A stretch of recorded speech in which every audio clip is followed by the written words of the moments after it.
नमस्कार दोस्तों, स्वागत है आप सभी का हमारे एक और नई वीडियो में। दोस्तों, इस वीडियो में हम देखने वाले हैं कशिश के बारे में। कशिश क्या होता है, कशिश किस वर्ग में आता है। तो दोस्तों, आपको पता होगा कि हमारा अभी उपरस का टॉपिक चल रहा है, तो ये कशिश भी उपरस में ही आता है। आज हम देखने वाले हैं कशिश के बारे में, जो आपकी परीक्षा की दृष्टिकोण से जो जो इम्पोर्टेंट और इम्पोर्टेंट चीज़ें हैं वही मैं आपके लिए लेके आया हूँ। मैं आपके लिए ज़्यादा थ्योरेटिकल चीज़ें नहीं लेके आता हूँ जिससे आप कंफ्यूज हों और जिनसे एग्ज़ाम में क्वेश्चन भी ना बने।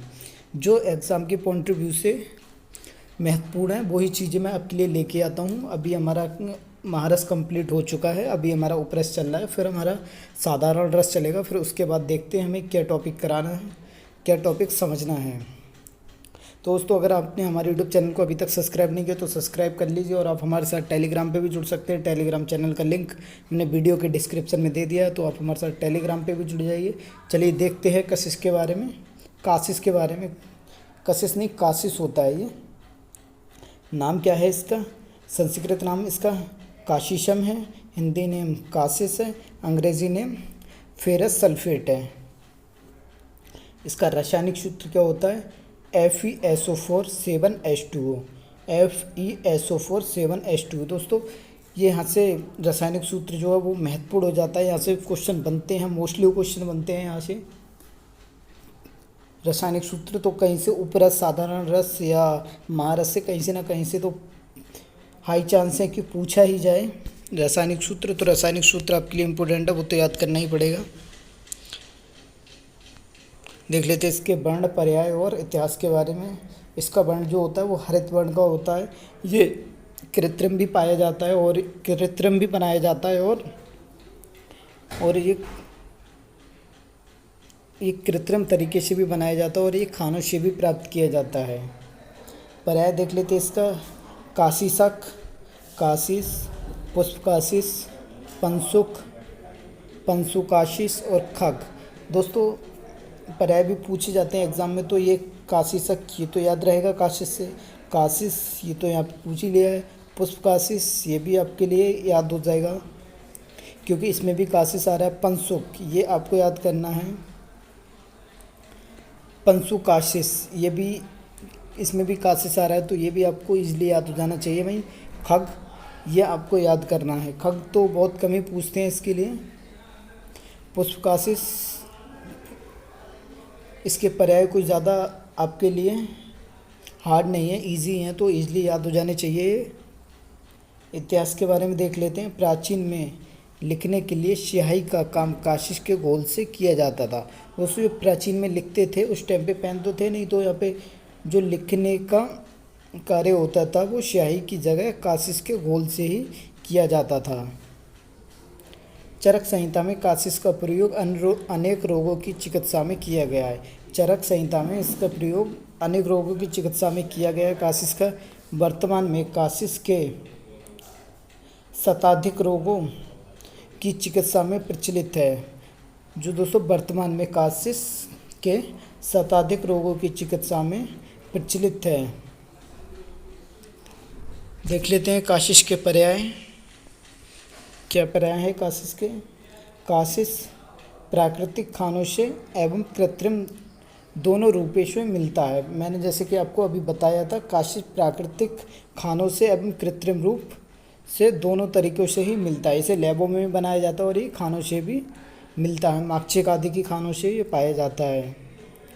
कृत्रिम काशिश लौह एवं गंधकांड, गंध का अम्ल के योग से बनता है। लौह एवं गंधकांड के योग से बनता है। खानों से प्राप्त होने वाला किंचित पित्तवर्ण का चूर्ण रूप में प्राप्त होता है। जो खानों से काशिश प्राप्त होता है वो किंचित यानी कि हल्के पित्तवर्ण का चूर्ण रूप में प्राप्त होता है, जिसे बालू काशिश कहते हैं। इसमें लौह, गंधक एवं मैग्नीशियम आदि भी रहते हैं। जो किंचित पित्तवर्ण का खानों से प्राप्त होता है, इसमें बालू काशिश, जैसे बालू काशिश कहते हैं क्योंकि ये चूर्ण रूप में प्राप्त होता है। इससे इसमें लौह, गंधक एवं मैग्नीशिया आदि भी रहते हैं।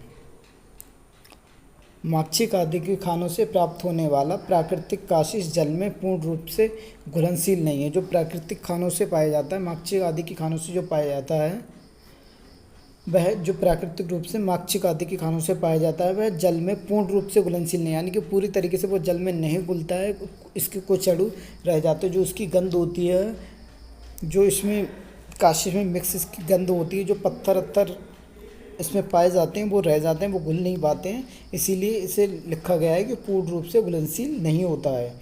जो दोस्तों जो भी चीज़ें खानों वगैरह से प्राप्त होती है तो वो मिट्टी के अंदर ही होती है, तो उसमें बहुत ज़्यादा गंध हो जाती है, तो इसीलिए इसमें लिखा गया है कि ये पूर्ण रूप से घुलनशील नहीं है। प्राप्ति स्थान देख लेते हैं। कृत्रिम काशिश प्रयोगशालाओं तथा प्राकृतिक काशिश झारखंड के सिंह भूमि में माक्षिक की खानों से।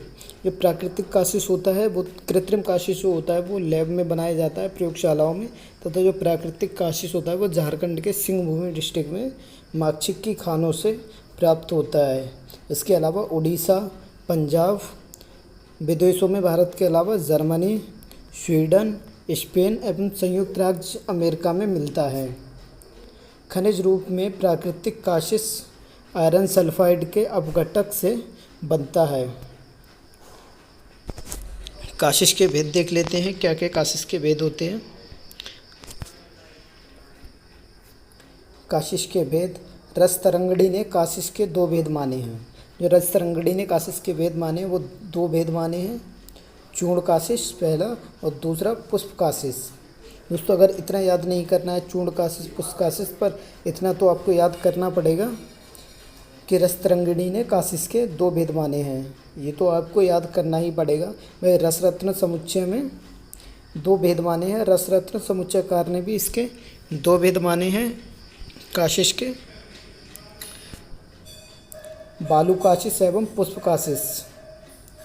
रसरत्न समुच्चय ने 2 भेद माने हैं, बालू काशिश एवं पुष्प काशिश। वहीं आयुर्वेद प्रकाश अनुसार आयुर्वेद प्रकाशकार के रचना के आधार पर 3 भेद हैं।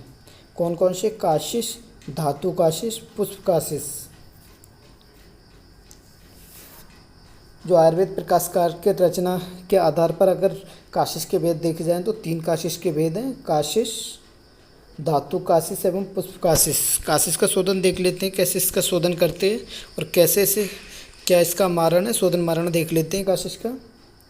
काशिश को भृंगराज स्वरस में एक बार भिगोकर रखने पर शुद्ध हो जाता है। काशिश को किसी बर्तन में हम भृंगराज स्वरस में अगर भिगो के रख देते हैं तो ये शुद्ध हो जाता है। भाई दूसरी प्रक्रिया देख लेते हैं, क्या इसकी शुद्ध करने की। काशिश को जम्बीरी नींबू क्या होता है, जो बड़ा वाला नींबू होता है उसे जम्बीरी नींबू बोलते हैं। जम्बीरी नींबू स्वरस में 1 दिन भावना देकर धूप में रखने से शुद्ध हो जाता है। काशिश का मारण क्या है? सर्वप्रथम शुद्ध काशिश को लेना है, उसमें कजली की 7 भावना देकर सुखा लेना है। शुद्ध काशिश को कजली की 7 भावना देकर सुखा लेना है। फिर लघु पुट में रखकर अग्नि में फूंक देने पर, उसे अग्नि में फूंक देते हैं। काशिश की स्वर्ण वर्ण की भस्म बन जाती है। पुनः उसी भस्म को नींबू स्वरस की भावना देकर, दोबारा से जो भस्म बनी हुई है उसे फिर से नींबू स्वरस की भावना देकर सुखाकर अम्लता नष्ट होने तक पुट देते रहने पर सर्व दोष रहित काशिश भस्म बन जाती है। ये काशिश का मारण हो गया। भाई काशिश भस्म के गुण देख लेते हैं। आयुर्वेद प्रकाशकार ने काशिश भस्म को रस में अम्ल, तिक्त, कषाय एवं वीर्य में उष्ण माना है। वह यह बात का फहर होता है। केश्य होता है, केश्य मतलब बाल को बोलते हैं। केश रंजक यानी केश के रंगने का कार्य करता है, केश को, बालों को सफ़ेद होने से रोकता है। नेत्र होता है यानी कि नेत्र विकार में होता है। कंडूहर होता है, विषहर होता है, मूत्रकृच्छ होता है, अश्मरी होता है। काशिश भस्म की मात्रा देख लेते। 1/2 से 2 रत्ती काशिश भस्म की मात्रा है। 1/2 से 2 रत्ती। 1 रत्ती का मान कितना होता है? 125 mg, लगभग 125 mg होता है। तो 60 mg से इसे 250 mg तक ले सकते हैं। 60 mg से 250 mg तक की मात्रा ले सकते हैं काशिश भस्म की। काशिश के कुछ प्रमुख योग्य देख लेते हैं। क्या इसके प्रमुख योग्य हैं? काशी शादी गुटिका, काशी शाग तेल, रजा प्रवर्तनी बट्टी, रसपुष्प, ये इसके कुछ मुख्य घटक हैं। मुख्य घटक भी आपको याद करना पड़ेगा क्योंकि मुख्य घटक भी पूछ लेते हैं। बाकी का इन घटक में से क्या क्या पूछते हैं तो उसका हम वैशज्य कल्पना में पढ़ेंगे। इसके कंटेंट के बारे में जो पूछता है वो हम वैशज्य कल्पना के बारे में पढ़ेंगे। इसमें ऐसा नहीं है कि सिर्फ काशिश से ही काशी शादी गुटिका बन गई या रज प्रवर्तनी बटी बन गई, इसमें और भी कंटेंट मिक्स किए जाते हैं तब ये बनती हैं। तो वो सब हम वैशज्य कल्पना में पढ़ेंगे।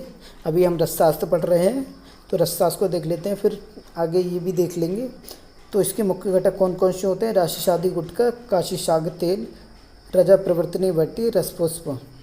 चलिए दोस्तों, आज का टॉपिक कितना ही। कल मिलते हैं एक नए टॉपिक के साथ।